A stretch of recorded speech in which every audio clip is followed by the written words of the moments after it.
Assalamualaikum warahmatullahi wabarakatuh. Uh, Selamat datang di channel pribadi saya. Selamat datang di channel pribadi dengan nomor 111100008 dari komputer saya. Yang mana pada kesempatan kali ini saya akan mempresentasikan hasil resume yang saya buat pada acara Ghost Lecture untuk mengantar di komputer. Tentu saja, sumber referensi yang saya pakai dalam penyusunan resume ini sudah disesuaikan dengan acara Ghost Lecture yang dilaksanakan secara online via Zoom pada hari Selasa kemarin, tanggal 8 Oktober 2004, pukul 6 sampai dengan setengah 8, dengan topik Understanding Database and Exploring Big Data Basics, mana pembicara yang hadir pada saat itu yaitu Bumiratul Husna Mufida, PhD. Beliau merupakan medical science expert dan juga lecturer atau dosen pada Politeknik Negeri Batam. Beliau juga aktif dalam riset-riset berkaitan dengan AI. Jadi kita mulai pada resume. Apa itu data? Apakah data dengan informasi itu sama? Mari kita simak.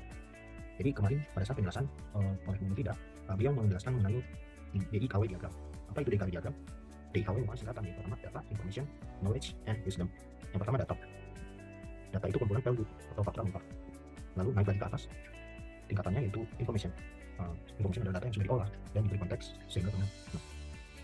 Lalu naik lagi ke atas, tingkatannya yaitu knowledge, yang berarti pemahaman yang lebih mendalam tentang informasi hasil dari analisis dan pengalaman.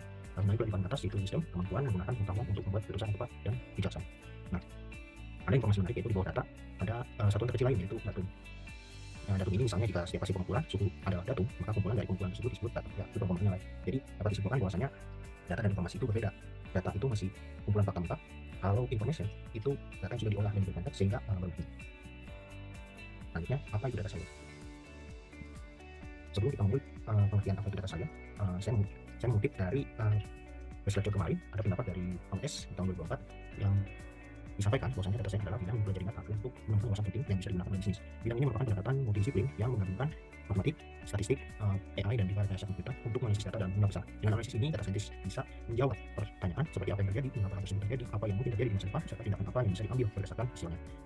Disclaimer sedikit, data scientist itu adalah pekerjaan orang yang melakukan pekerjaan data science. Lalu ada pendapat lain dari IBM tahun 2004 juga, mana disebutkan data science menggabungkan beberapa disiplin ilmu seperti matematika, statistik, pemrograman khusus, tingkat tinggi, tingkat lanjut, kecerdasan buatan, AI, dan machine learning. Semua bidang ini membantu data scientist untuk menggali wawasan sembunyi yang ada di dalam data suatu organisasi. Wawasan ini kemudian digunakan untuk menjadi keputusan strategis yang lebih baik. Ada juga pendapat dari Harvard Business Review, di mana data scientist ini merupakan kerja terseksi di abad 21 karena pentingnya peran ini dalam pengambilan keputusan bisnis dan strategi. Jadi apa itu data science? Pengertian data science sesuai apa yang saya ambil pada saat pertemuan kemarin, Mufida mengatakan bahwasanya data science adalah bidang yang menggabungkan berbagai metode ilmiah, proses, algoritma, dan sistem untuk mengekstraksi knowledge serta insight dari data. Dengan menggabungkan kemampuan dari statistik dan komputer, keahlian dalam bidang tertentu atau domain ekspertis ini seperti bidangnya itu, entah itu pendidikan, medis, ataupun pemerintahan gitu. Ya, itu seperti contohnya, dan juga visualisasi. Ada fakta menarik mengenai data. Yang pertama, Google Drive itu didominasi penggunaannya sebesar 94% di seluruh dunia berdasarkan sumber dari Forbes Business Insights. Dengan data yang segitu banyaknya, diperlukan waktu 181 juta tahun untuk mengunduh semua data di internet berdasarkan sumber dari OpenAI. Lalu selanjutnya, 60% hingga 73% data seringkali tidak digunakan untuk keperluan analitik atau disebut dengan dark data. Jadi dari penggunaan Google Drive yang cukup banyak seluruh dunia itu, ternyata ditemukan bahwasanya 60% hingga 73% data itu tidak digunakan untuk keperluan analitik. Entah digunakan gitu datanya, tapi tidak terpakai gitu, atau disebut dengan dark data. Lalu yang keempat juga berdasarkan sumber data, kualitas data yang buruk dapat menyebabkan ke biaya tahunan ataupun biaya 9,7 juta US dollar bagi organisasi.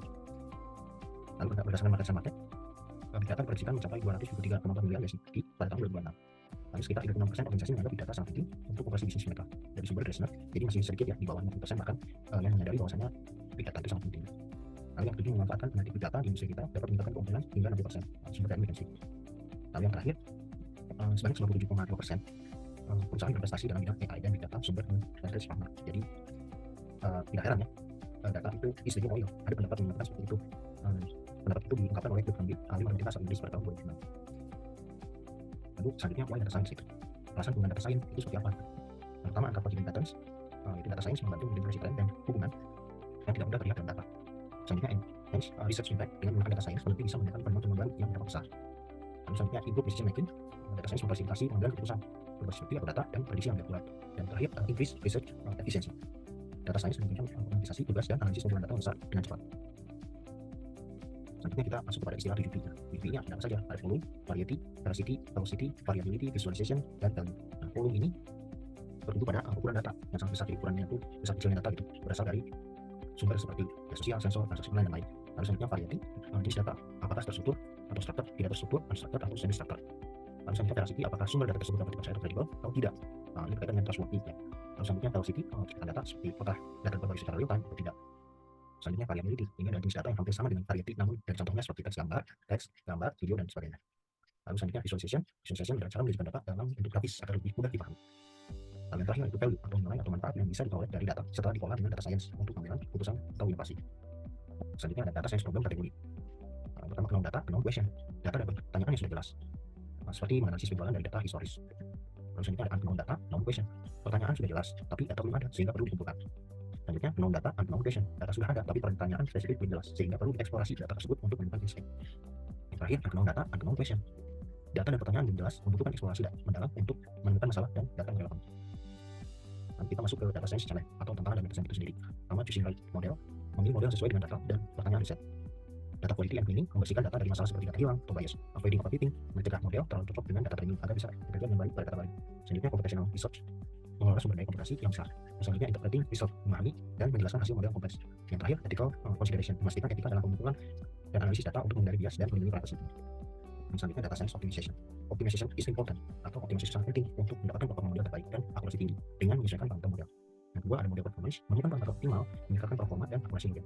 Yang ketiga ada efisiensi dan generalization, yaitu optimasi mempercepat pencarian solusi dan mengurangi penggunaan sumber daya operasi.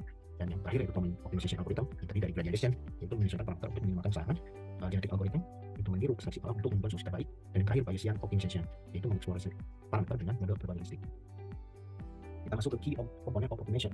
Yang pertama, objective function, itu fungsi matematis yang menentukan apa yang ingin dimaksimalkan atau diminimalkan, seperti meminimalkan perbedaan antara prediksi model dan nilai yang sebenarnya. Terus selanjutnya constraint, batasan atau aturan yang membatasi solusi dalam model parameter diatur agar hasil prediksi sesuai dengan batasan. Selanjutnya optimization algorithm, prosedur atau aturan yang digunakan untuk menemukan solusi terbaik dengan meminimalkan kesalahan dan meningkatkan akurasi model. Selanjutnya kita masuk ke optimization challenge, solution, dan best practice. Pertama adalah parameter sensitivity, di mana kinerja model sangat dipengaruhi oleh pilihan dan parameter solusinya adalah menggunakan platform cloud untuk fleksibilitas dan efisiensi pemrosesan. Computational, lalu selanjutnya computational cost, melatih model dengan dataset besar bisa memakan waktu dan sumber daya. Early stopping bisa digunakan untuk menghentikan pelatihan, mencegah overfitting terjadi. Lalu yang terakhir adalah algoritma, optimasi kadang terjebak dalam solusi yang tidak optimal. Cara menghindarinya dengan menilai optimasi dari beberapa titik awal secara cek. Nah, kita masuk kepada optimization tools. Yang pertama Python. Python adalah bahasa pemrograman yang populer yang user friendly ya, yang kaya dengan library data science dan benchmark. Python ini bahasa pemrograman cocok digunakan untuk data science. Lalu yang selanjutnya ML library seperti Scikit-learn, TensorFlow, TKS, dan PyTorch mempermudah penggunaan dan sistem terutama dalam menjalankan teknik optimasi yang efisien. Lalu yang selanjutnya hyperparameter tuning libraries. Library seperti Optuna, AutoOp, dan ResearchCity membantu mengotomatisasi pencarian konfigurasi model terbaik untuk meningkatkan performa model. Lalu selanjutnya kita masuk ke emerging trends and future direction atau tren yang muncul dan arah masa depan. Di mana tidak kemarin menjelaskan pada AutoML, di mana otomatisasi seluruh pipeline machine learning mulai dari pemrosesan data hingga training model. Lalu meta learning, penggunaan machine learning untuk meningkatkan performa algoritma optimasi melalui pembelajaran dan pengalaman. Lalu ada quantum computing, potensi dapat mempercepat dan meningkatkan efisiensi proses optimisasi. Lalu ada advanced optimization algorithm, penelitian terus berkembang sehingga dapat mengembangkan algoritma optimasi itu sendiri. Lalu ada AutoML teknik atau penelitian teknik AutoML berkembang untuk menyederhanakan pengembangan dan optimasi model machine learning. Emerging trend atau terus mengikuti tren terbaru di data science agar bisa memanfaatkan inovasi untuk kemudian di masyarakat. Baik, kita masuk kepada deep learning based continuous marking occupancy forecasting system. Nah, ini adalah penelitian yang diteliti atau diteliti oleh Nvidia. Disclaimer dahulu bahwa penelitian ini belum dipublikasikan. Yang mana saya dapat rangkum yaitu yang pertama problem statement. Dari sisi problem statement-nya, beliau menentukan parkir yang tidak efisien menyebabkan beberapa masalah besar seperti polusi udara, kemacetan lalu lintas, risiko kecelakaan, pelanggan parkir, dan kerugian ekonomi. Lalu yang beliau buat adalah beliau melakukan riset di Prancis dengan membuat sistem aplikasi prediksi okupansi parkir. Yang mana ini penting untuk mengurangi waktu mencari parkir dan memberi informasi ketersediaan parkir bagi pengemudi. Solusi deep learning ini digunakan untuk memprediksi parkir di area off-street dan on-street. Sistem ini terus memantau performa model dan mengumpulkan data spasial temporal untuk meningkatkan efisiensi parkir. Baik, untuk sekian dari saya. Lebih kurangnya mohon dimaafkan. Thanks for watching. Ciao, matanya.